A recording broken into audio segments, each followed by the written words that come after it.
dàgbà iṣẹ́ Olúwa wa. Tàbí dédé ohun tó gbé wa wá. Tẹ̀wé dàgbà iṣẹ́ Olúwa wa.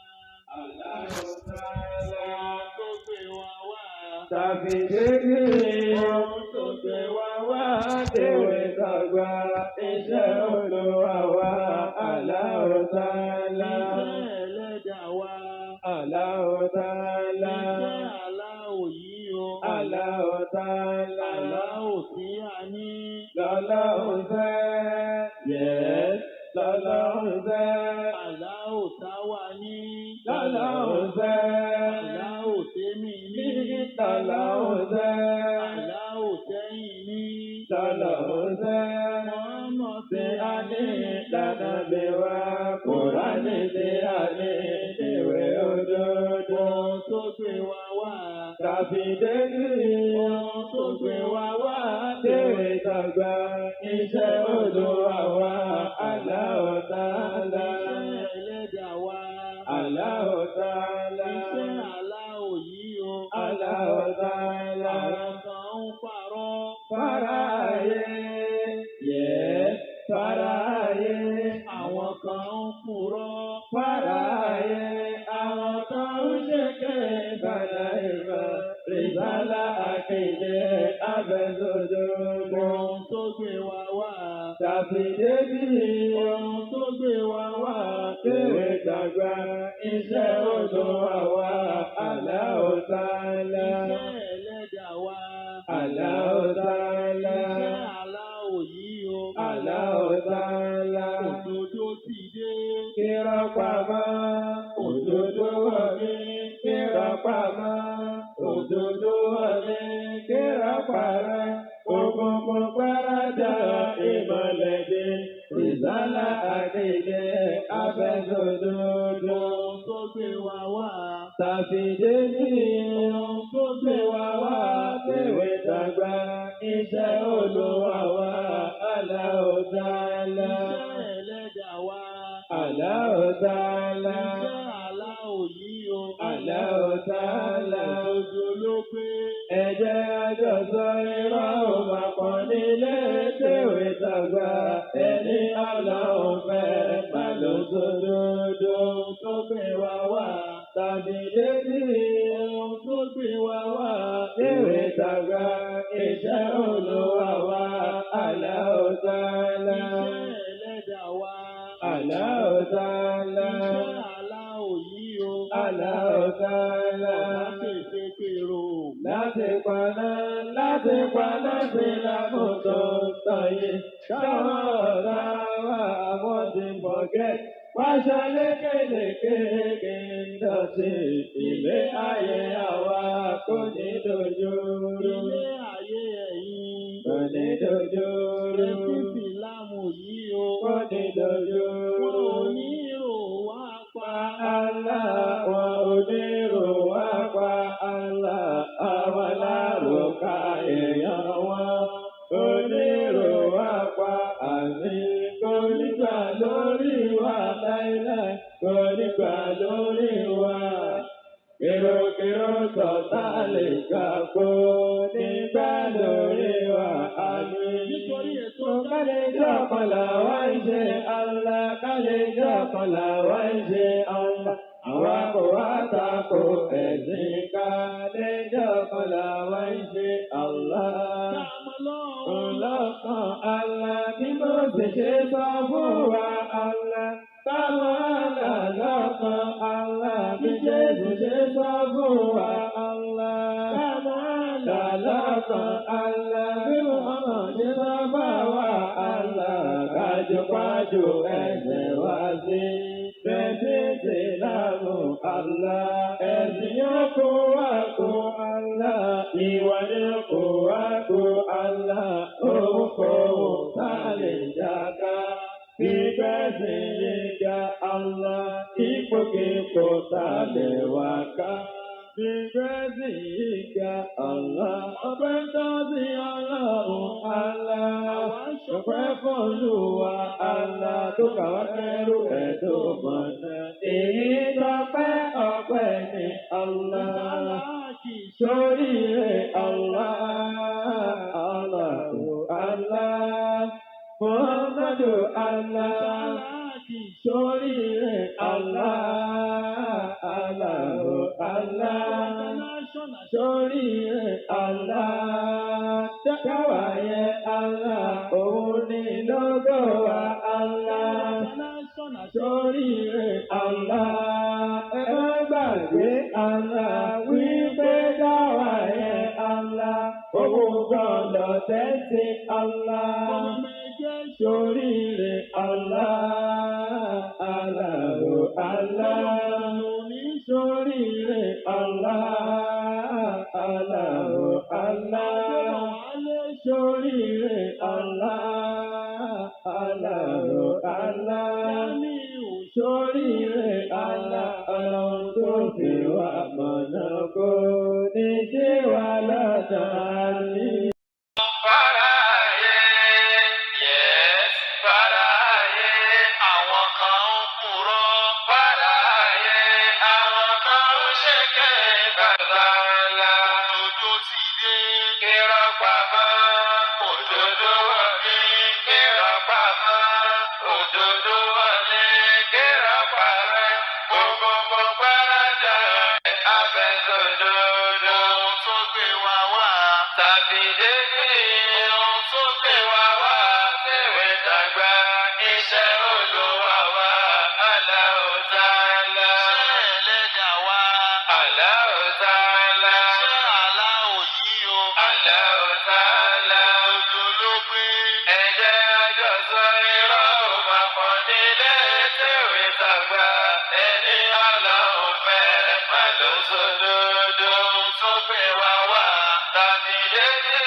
أعوذ بالله من الشيطان الرجيم الملعون المطرود. بسم الله الرحمن الرحيم. اللهم صل وسلم على محمد وبارك عليه وعلى آله وصحبه أجمعين.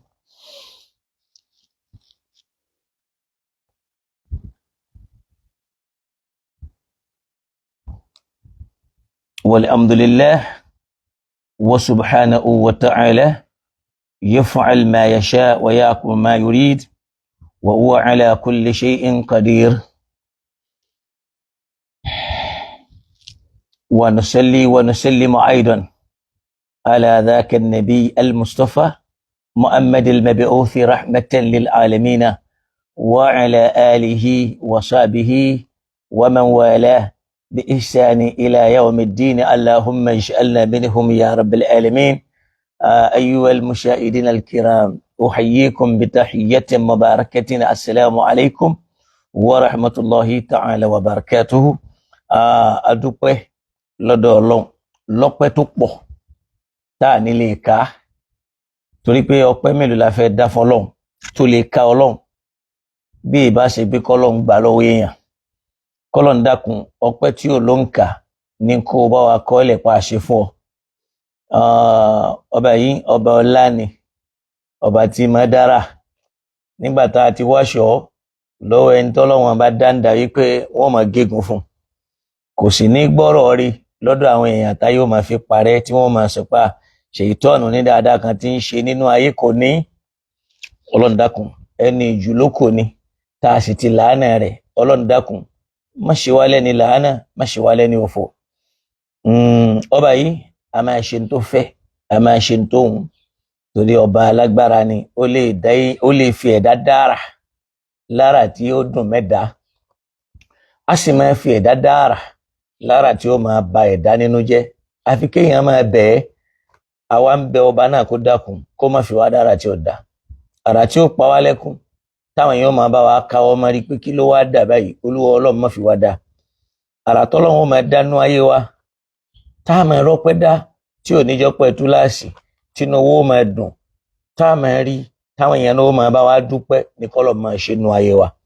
kó ṣe nú ayé mi, kó sì ṣe nínú ayé kó wa kó sì má yọ kúrò nínú ìgbésí ayé ẹnìkankan. bí akila hawla wala quwwata illa billahi al-aliyyil azim.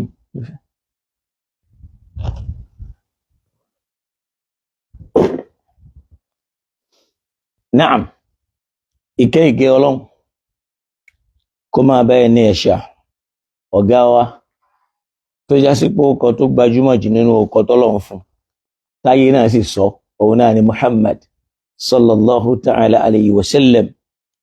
ọlọ́run bá wa kí ànábì lákẹtúnkẹ́, kó bá wa kí ànábì lákẹtúnkẹ́, kó bá wa kí ànábì lákẹtúnkẹ́. torí pé ní ẹ̀ṣà lànábì, ànábì Muhammad ni tọ́lọ́run gbé jìde sí wa nígbé dìde tàánú sí gbogbo àgbáńlá ayé tí ò yọ ẹnìkan lẹ̀, sí gbogbo ọ̀ràn ènìyàn tí ò yọ ẹnìkan lẹ̀, kìí ṣe ará Mákkà nìkan, kìí ṣe ará Mẹdínà nìkan. ìyẹn náà làwa náà fi láǹfààní sí alukur'an. alukur'ani kìí ṣe ń ta ṣàlẹ́sà pẹ̀lú ará Mákkà, àwọn lárúbáwá nìkan kọ́ ni wọ́n ní, àjọ níní làwa náà fi láǹfààní láti dá sí. kọ́lọ́n kó wá ṣàánú fún wa, kó ràn wá lọ́wọ́, kó sì ràn kó wa náà lọ́wọ́, kó wá bá wa kẹ́ gbogbo àwọn ọmọ ẹlẹ́yìn rẹ̀, àwọn ẹni ẹ̀ṣà, àwọn èèyàn rí, àwọn ẹni alálùbáríkà. olúwa ọlọ́run dákun bá wa ṣàlékún ìkẹ́ rẹ̀, bá wa ṣàlékún ìgẹ̀ rẹ̀ fún wọn. ládìpẹ̀lẹ́ àdìpẹ̀lẹ́ ni kó bá wa ṣe, kó wá ṣàánú àwa náà, jẹ́ káwa náà wà nínú ẹni tí ó wà nínú ìkẹ́ láyé. tá a bá tún dọ́dọ̀ rẹ̀, báwọn kẹ́mi wa ti gùn tó, mẹ́jẹ̀ á fi ìnira lo ayé, já bákẹ́ lọ́dọ̀ rẹ̀. bí akil hayyil qayyumi wala hawla wala quwwata illa billahi al-aliyyil azim. masha Allah. àwa afẹ́lẹ́ ìkí ẹ̀yin ọmọ ìyá wa tá a jíjọ wà lórí ìkànnì yìí, pé ọlọ́run má yọ ọ́ kúrò lọ́rọ̀ wa o, kọ́lọ̀ má sì padà lẹ́yìn yín, kó sì má fi yín lẹ̀ fọ́n ta mú, kó sì má fi ẹ̀rín wa, kó má fi sọ́ta lẹ́nu. la ilaha illallah. gbogbo àwa tá a ti wọlé, àwa tá ń sálámà ni, àwa tá ń ṣe àmì ni, gbogbo wa náà mo ti dá lóhùn papọ̀. ojú yìí tá a jọ fi ń ríran yìí, òun náà ní fàárí ènìyàn, ọlọ́run má gbà lọ́wọ́ wa. làákàyè wa yìí téèyàn lè fi ronú, ọlọ́run dákun má ti lágàdàgodo, má sì gba ṣàìtọ́ọ̀nù láàyè kó ti lágàdàgodo, ìmọ̀ látòrí àwọn ẹlẹ́nu dúndùn tàbí pùrọ̀. tọ́ra nàbì Muhammad sallallahu ta'ala alayhi wa sallam nínú tá a gbọ́ tí wọ́n lánàbì sọ tá a sì tún rí kà náà ní pé inna minal bayani la sihr, ń bẹ nínú àlàyé tí wọ́n máa ṣe fún yàn tó sì já sí pé ogun ni yóò sì mú yàn. ó lè jẹ́rọ́, ó sì lè jódodo.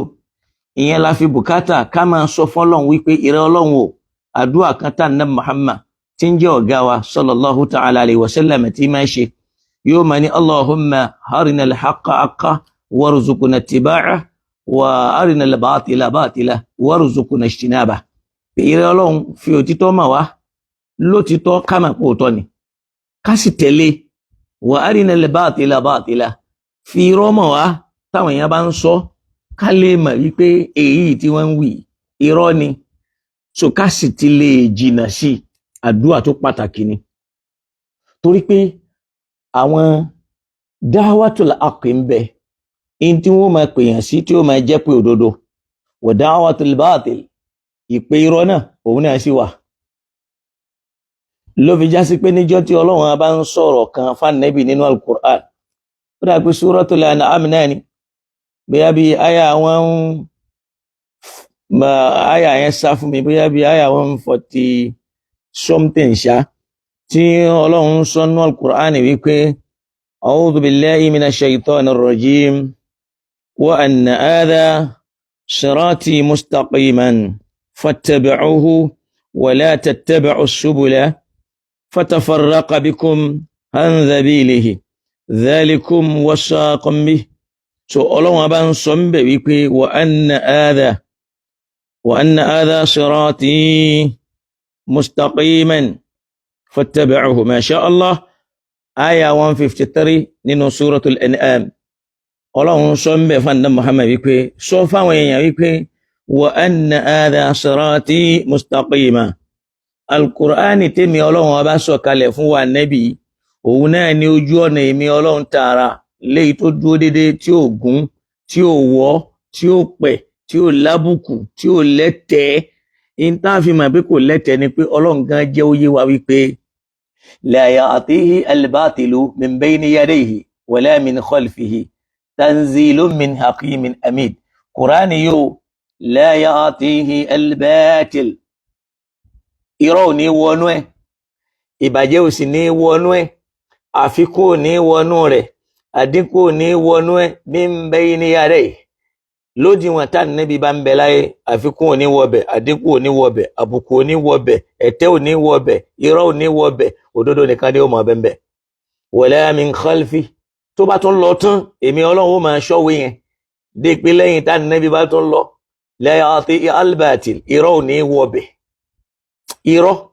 irọ́ kò ní wọbẹ̀ ló fi já sí pé èèyàn ò ní tẹ̀lé alukur'ani kó má sí lójú ọ̀nà ó ní gbọ́ alukur'ani kó gbọ́ ọpọlọ má fi yàn mọ̀nà àfi tí wọ́n fúnra rẹ̀ bá sá fún mọ̀nà lókù tanzilun min hakimin hamid torí pé sísọ̀kalẹ̀ rẹ̀ ó sọ̀kalẹ̀ látọ̀dọ̀ ọba tó já sí pé hakimin ọba tó pé níbi mímọ̀ tí máa rẹ̀ ò dínkù síbi kankan ọba tó já sí pé ní la yadhillu wala yansa ọ̀rọ̀ kì í bọ́mọ lọ́wọ́ kì í sì máa gbàgbé gbogbo èèyàn ní máa gbàgbé dọ́dọ̀ Ànábì Muhammad wọn a máa gbàgbé ọlọ́run nìkan ni kì í gbàgbé ọ̀rọ̀ kan tó yẹ kó sọ tí ò wá rántí sọ ló fi ń jẹ́ kó yé wa pé ma farratna fil kitabi min shay'in kò sí kinní kan tèmi ọlọ́run fẹ́ sọ tí ọ̀rọ̀ yẹn wá bọ́ mọ́ mi lọ́wọ́ nínú alukur'ani yìí tèmi ọlọ́run ò tí ì sọ síbẹ̀ gbogbo nǹkan lọ́lọ́run ti sọ ó lè má ti yé ọ tí wọ́n bá wá béèrè tọ́lọ́run bá ní kí màá wá débi tó béèrè wọn á fún ọ lésì rẹ̀ tí o bá sì ti débẹ̀ á ní kó o dúró dìgbà tọ́lọ́run ó fún wa lóye rẹ̀ torí pé Ọlọ́run máa ń fi òye kún òye lójoojúmọ́ ń gbà mí ló fi sọ pé wattaqullaha wa yu'allimukum ẹ máa bẹ̀rù ọlọ́run tẹ́ bá ń bẹ̀rù ọlọ́run ọlọ́run máa fún yín nímọ̀ ló fi já sí wípé níjọ́ tí imam Shafi'i radiyallahu ta'ala an ó ní shaqawtu ila waqi'in suha hifzi ó ní ìjọ́ tí àti ha nǹkan tó di wàhálà fún mi tí ó rọ̀ mí lọ́rùn mo wá lọ bá wòlíì ọlọ́run ká fà dáadáa tí ń jẹ́ al-Waqi' mo wá lọ sọ fún pé dákun bí n bá fẹ́ ha nǹkan kì í máa dúró ìmọ̀ yìí sì wọ̀n mí ó ní fa arshadani ila tarkil ma'asi ó ní kò sí nǹkan kan tó júwe fún mi pé oògùn rẹ̀ lọ lò kọjá pé ó sọ pé lọ yẹra fún ìyapa ọlọ́run torí pé ìmọ̀ torí ni nurun ìmọ́lẹ̀ ni wa nurullahi la yuhda ila asi ìmọ́lẹ̀ ọlọ́run sì rèé kì í máa dúró lọ́dọ̀ ẹni tí máa yapa ọlọ́run ọlọ́run dákun má ṣe wá lórí ìyapa ọlọ́run ọlọ́run fi ń sọ pé wattaqullaha ẹ máa bẹ̀rù ọlọ́run wa yu'allimukum yóò máa fún yín ní mímọ̀ èyí wọn ó yàtọ̀ sí pé mo kà nínú tírà mo kà ń bì kan ìbẹ̀rù ọlọ́run ní ń bẹ lára àwọn sheikhuna Adam wa sheikhu Kamal wa sheikhu Yusuf al-Abwayi wa sheikhuna Tajul Adab lọ́lọ́run fi kó ìmọ̀ sọ́dọ̀ wọn àtàgbọ́yé tó fi di pé lónìí gbogbo àwọn tí wọ́n kó pépà dání pépà yẹn ò dúró lẹ́gbẹ̀ẹ́ mímọ̀ wọn láwọn tí wọ́n ní àwọn pépà tó kó dání yẹn ẹlòmíì ti kọ project láyé ó ti kọ a lot of projects tòun sí bẹ́ẹ̀ náà wọ́n recognize ọ wọ́n sì ní recognize ọ bíi tiwọn táyé ó máa fi jáyé ọlọ́run ti tó iwájú ni wọ́n máa wà torí pé kí ni ulumuhum wa atharuhum la tudrak ìmọ̀ wọn lè bá orípa wọn lè bá wo Sheikh Hamaduddin Al-Adabi lápẹẹrẹ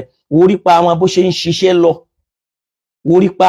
ṣiṣẹ́ lọ láwọn bàbá tí wọ́n lówó tí wọ́n lọ́lá tó jẹ́ pọ́lọ̀ nìkan ni wọ́n ní orípa Sheikh Adam wo ìmọ̀ Sheikh Adam wo àwọn parafis àwọn dakatir àwọn èèyàn nínú ayé tí wọ́n ti gbára Sheikh Adam kọjá tó sì já sí pé tí wọ́n bá yọ mímọ̀ Sheikh Adam kó lára wọn tí wọ́n yọ mímọ̀ Sheikh Kamali lára wọn wallahi gbogbo ń tọ́ gbé sókè tí wọ́n ń pè nípa lè ní wallahi kò ní ṣàǹfà nínú ayé mọ́ torí pé wọ́n ní jẹ́ èèyàn mọ́ ọlọ́run fúnra rẹ̀ ló tó bẹ́ẹ̀ àwọn bàbá náà Allahumma arhamuhum wa zada rahmatahum wa sid fi ihsanihim wa tajawaz an sayyihatihim ya rabbal alamin wa antal ghafurur rahim fa'fu anhum waghfir lahum warhamhum ya rabbal alamin. Ọlọ́run gbogbo ń tàwí ní kó bá wa ṣe fún wọn, bá wa dẹ̀lẹ̀ fún wọn, ibikíbi tẹ́mi wọn bá wà inú gbádùn ní kó bá wa fi sí bí akila ilaha illallah. Ibi tí mo ti lọ náà ni pé Ọlọ́run sọ fún Nabi Muhammad nínú suratul An'am aya 153 Quran 6 ó ní wa anna hadha sirati mustaqima.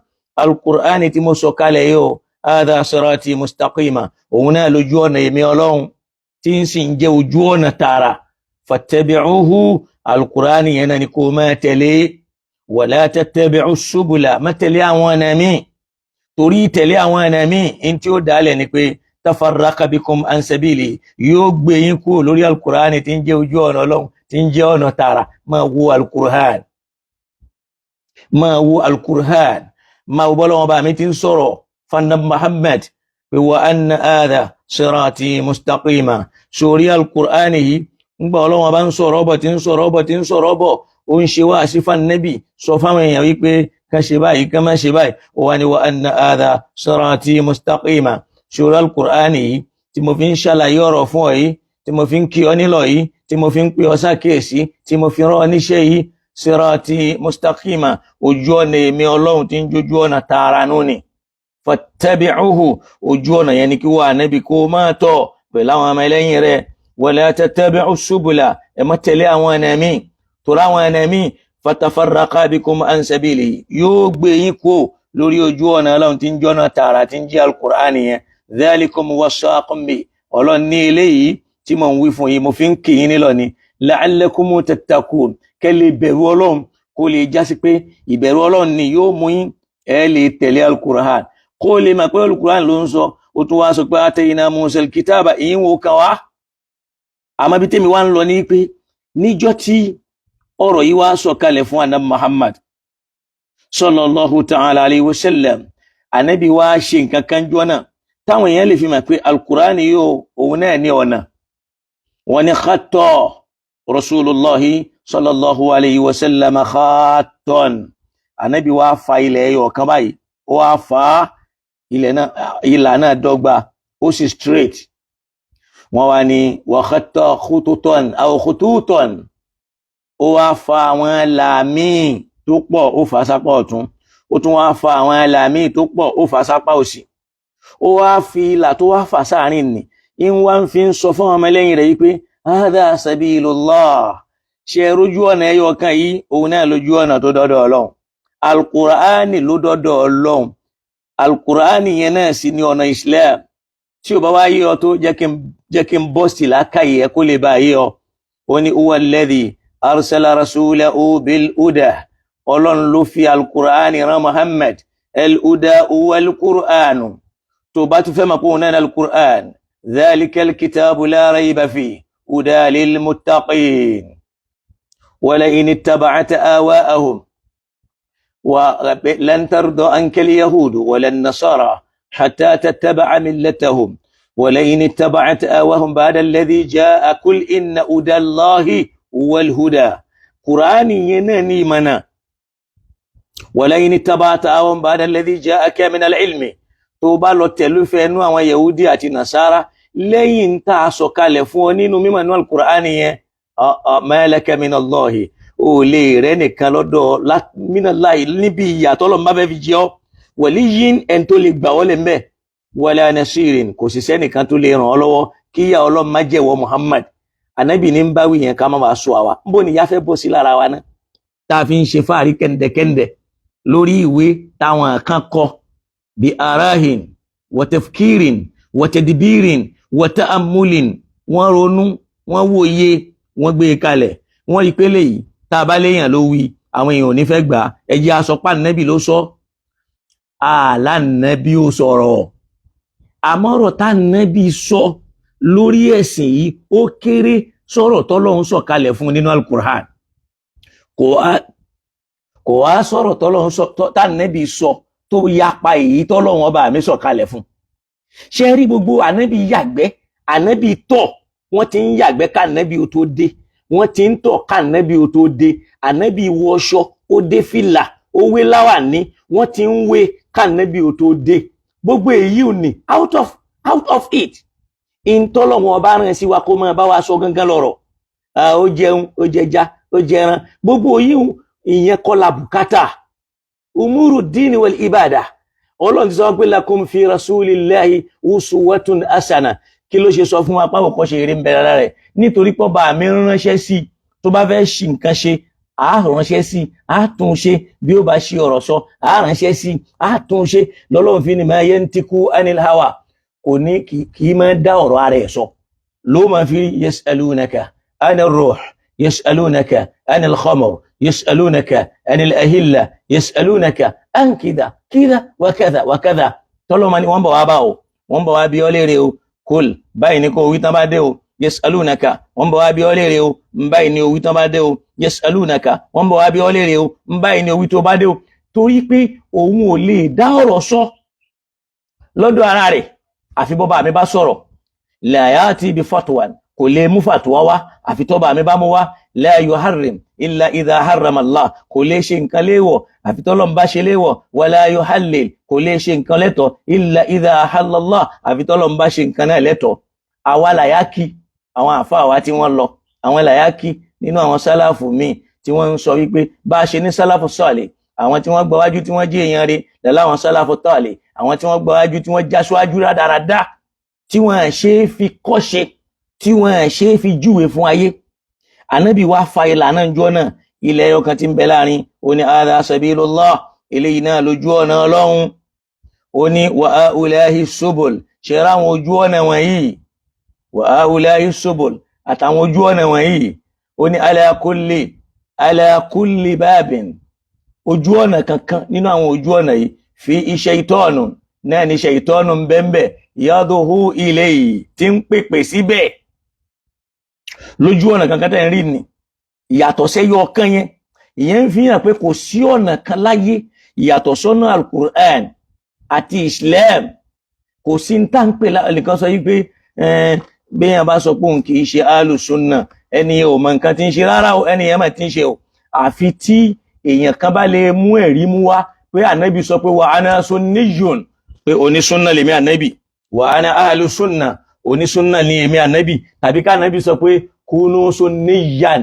aw kunu sunniyin onísùnà ní kẹ́ ẹ jẹ́ ànábì ò sọ bẹ́ẹ̀ ìntọ́lọ́hun sọ fún ni wípé jẹ́ mùsùlùmí ìwọ náà àwálù minal muslimin jẹ́ àkọ́kọ́ ẹni tí ó kọ́kọ́ gbà pé mùsùlùmí lòun ó tún wá ní wala tamutunna illa wa antum muslimun ẹ gbọ́dọ̀ kó àfi tẹ́ bá jẹ́ mùsùlùmí. So tó bá yẹ pé ìtẹ̀lé al-Qur'an lèyàn fi ń jó ń súnnà lillahi alhamd kò dìgbà tí èèyàn bá ẹ̀ṣẹ̀ lọ tẹ̀lé àdísù kan lèyàn ó fi jó ń súnnà béèyàn bá ti ń tẹ̀lé al-Qur'an tó ti ń kírun tó ti ń gbààwẹ̀ béèyàn kan ò bá rí sórí ní súnnà ìwọ gangan ló ní pírọ́blẹ̀mù nínú làákàyè àmọ́ nítorí wípé àti báwo ni mo fẹ́ pé àti politicize òṣèlú àti sọ súnnà àti sọ religion dòṣèlú ló bí pé àwa ló ń súnnà àwọn alágbájá ó ń bídà ni wọn ẹni tó pẹ̀lú ló ń bídà yẹn náà súnnà ń bẹ lọ́dọ̀ ẹ̀ ìwọ náà ní bídà míì lára. So Islam ó mọ jẹ́ Islam pé rẹ ẹni tó bá wù ẹ́ lọ́dọ̀ Ọlọ́run lè mọ́ rí ọ bẹ́ẹ̀ torí pé n tó mọ̀ ọ́ sí ni pé wala tamutunna illa wa antum muslimun. Gbogbo yín náà tẹ́ bá fẹ́ bẹ́ẹ̀ lọ́run tẹ́ ẹ máa ń sọ ni pé watawaffana muslimin Ọlọ́run pa wá tó bá pa wá mùsùlùmí ni kò jẹ́ ajẹ́ kò sánà bí Ọlọ́run tó bẹ́ẹ̀ lọ́run wípé tó bá fẹ́ pa wọn áàlù súnnà ni kò pa wọn sí. Kí ni túmọ̀ áàlù? Àwọn tí wọ́n kóra wọn jọ tí wọ́n pera wọn lóní súnnà. Ọlọ́run kọ́ ló pe ọ bẹ́ẹ̀ kò dìgbà tí èèyàn bá jọyìn ọ̀dọ́ ti wọ́ yẹn kó tó jó ń súnnà torí pé ọ̀rọ̀ inú al-Qur'an ìmọ̀ ṣe yẹn náà ni tọ́rík la fi ń pẹ́ ní yẹn pé ó ń tẹ̀lé ojú ọ̀nà Kùránì ló fi ń jó ń súnnà kì í ṣe pé ideology kan táwọn àfáà kan lọ kó jọ. Ànábì ní ala kulli sabilin minha lórí ojú ọ̀nà kankan nínú àwọn ọ̀nà tẹ́ ń rí tí mo fà á lẹ̀ yìí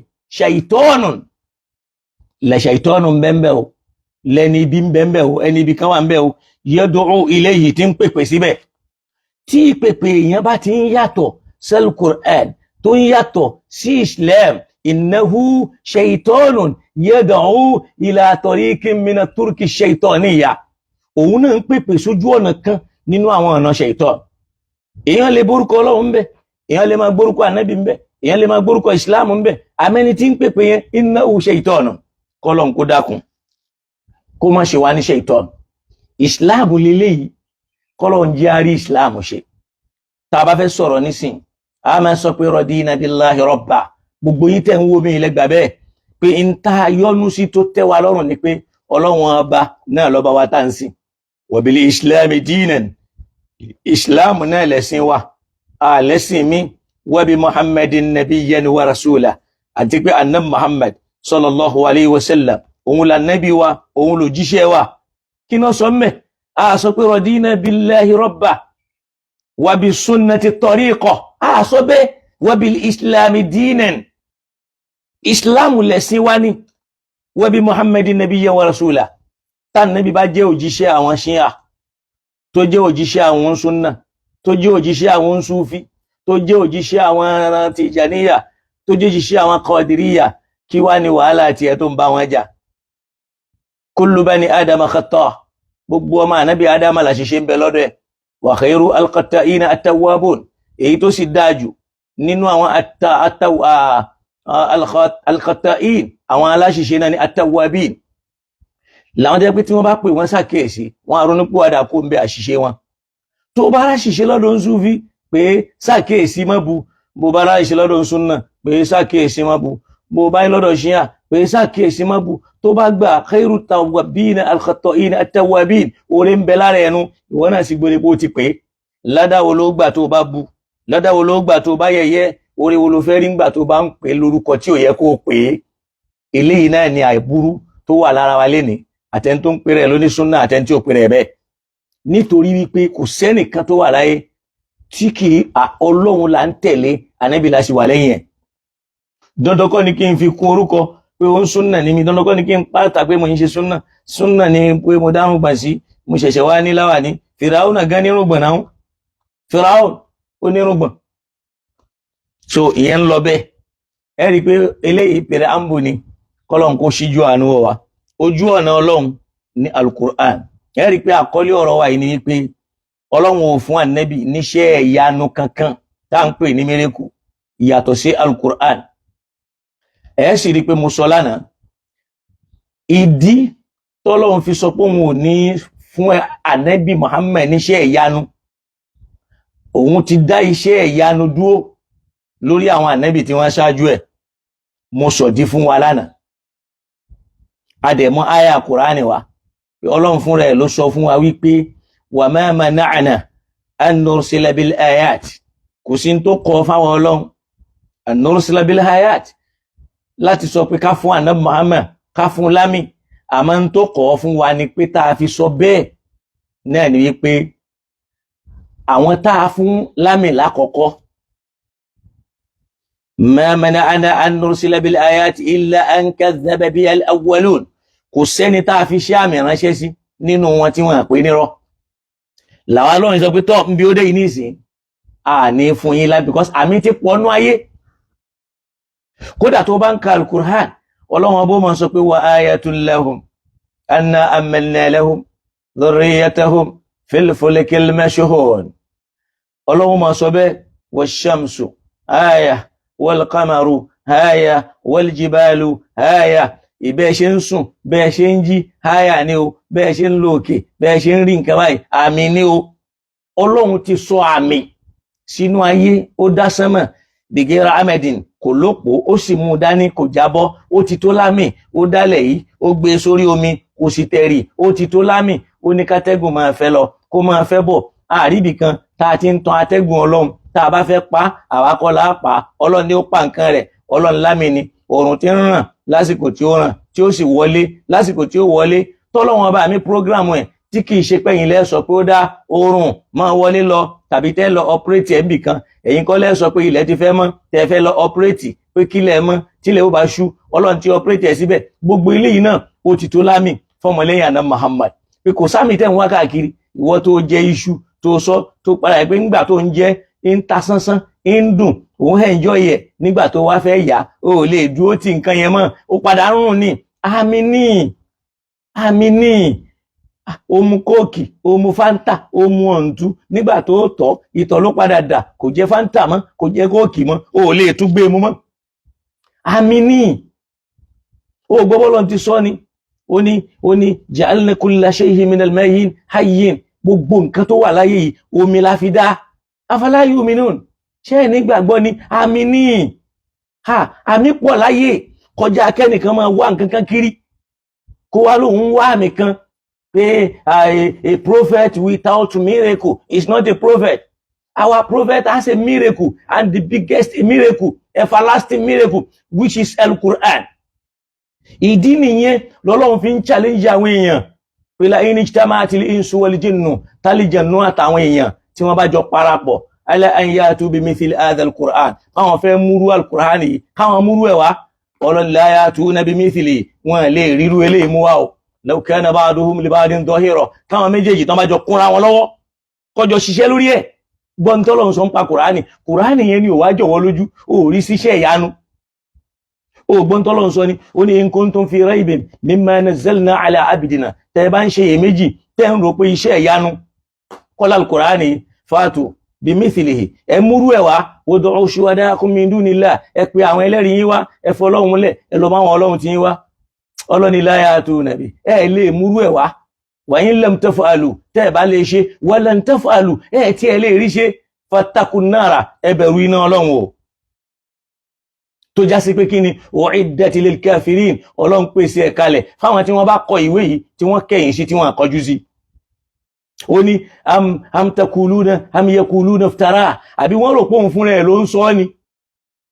Wíìrì ló lè máa fi al-Qur'an bí ó máa fi ṣe tẹ́síwíyà hadith.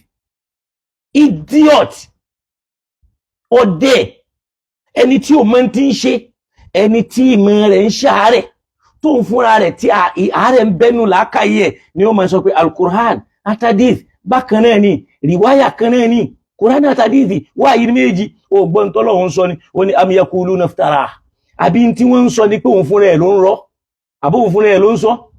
Tẹ́ bá rò pé òun ló ń rọ, ó lè falyatu bimithli, ẹ̀yin náà ẹ múrú ẹ̀ wá kẹrọ, ẹ mọ̀ pé nǹkan ní ń wí. Ànábì kan ló ń sọ Qur'an, ló jẹ́ sí pé ọ̀rọ̀ Ànábì ò jẹ́ fi kẹ́gbẹ́ ọ̀rọ̀ Qur'an yìí, torí pé tí wọ́n fi rán ẹni. Ó gbọ́n tọ́lọ́run sọ ni, ó ní law shi'na, tó bá ń àwọ ọlọ́run, lanadhabanna billadhi awhayna ilayka, gbogbo ń tá mí sí ọ lára yẹn àádẹ́ yọkú ò, wà á dẹ̀ mọ̀ pé ó jámọ́ nǹkan kan nínú ayé. Ọlọ́run sọ bẹ́fà Ànábì nínú suratul Isra, la in shi'na, tó bá ń àwọ ọlọ́run, lanadhabanna billadhi awhayna ilayka, gbogbo tó wà lára ẹ̀ tá mí sí ọ lára yẹn àwọ ọlọ́run àádẹ́ yọkú lára rẹ̀, tá bá yọkúrò, summa la tajidu bi alayka la tajidu laka bi alayna nasira. Ó sì ní rẹ́ nìkan tó lè challenge àwọ ọlọ́run pé kí ló tẹ́ gba Kùránì lára ẹ̀.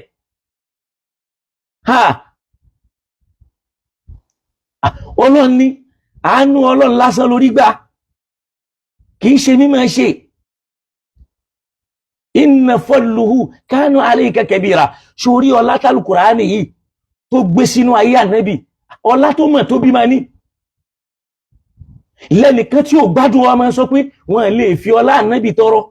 Àní fọ́dílàhú aléìkà, ọlá Al-Qur'ani tó bọ́ sí wa Ànábì lára ló jẹ́ kí wa Ànábì tóbi. Tí ó bá sá Al-Qur'ani lára Ànábì ò lè tóbi. Ta ló fẹ́ mọ̀? Ẹnìkan ò ní gbóhùn ẹ̀, yóò kàn wà ń bẹ̀ bí ara Mákkà náà ni.